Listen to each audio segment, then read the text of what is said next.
अजितदादा विलिनीकरणाची चर्चा करत असते तर भाजपशी बोलले असते. फडणवीसांनी शरद पवारांचा दावा खोडला तर सध्याच्या परिस्थितीत कोणतंही राजकारण करायचं नाही, फडणवीसांचं प्रत्युत्तर.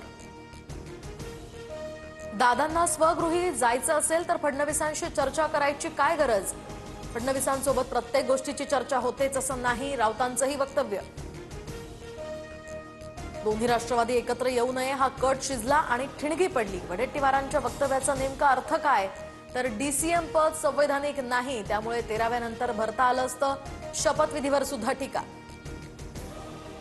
महाराष्ट्राच्या हितासाठी आम्ही एनडीए सोबत मित्रपक्ष म्हणून भाजपचं आम्हाला सहकार्य. वडेट्टीवारांना आमच्या पक्षावर बोलण्याचा नैतिक अधिकार नाही, तटकरेंचा पलटवार. दादांचा पक्ष गोयल, पटेल आणि शहांच्या हाती गेला. अजित पवारांचा मृत्यू सुद्धा रहस्यमय, संसदेत प्रश्न उपस्थित करणार, संजय राऊतांचं वक्तव्य. दोन्ही राष्ट्रवादी पक्ष एकत्र येण्यासंदर्भात झालेल्या चर्चांमध्ये साक्षीदार तर अजित पवारांनी विलिनीकरणाला मान्यता दिली होती, राजेंद्र शिंगणेंचा दावा. ईडीच्या फाईल्स तयार असल्यानं राष्ट्रवादीचे 3 मोठे नेते भाजपच्या इशाऱ्यावर चालतात. बच्चू कडूंचा आरोप, सुनेत्राताईंच्या शपथविधीमुळे त्यांच्याबद्दलची सहानुभूती कमी झाली, कडू यांची नाराजी.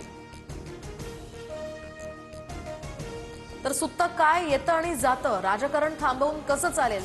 राजकारण खरोखरच लई वंगाळ झालंय. सुनेत्रा पवारांच्या शपथविधीनंतर सामनातून टीका. उपमुख्यमंत्री सुनेत्रा पवारांकडून यशवंतराव चव्हाणांच्या प्रतिसंगमावरील स्मृतीस्थळाला अभिवादन. सुनील तटकरे, रुपाली चाकणकर, मकरंद पाटील सुद्धा या ठिकाणी उपस्थित.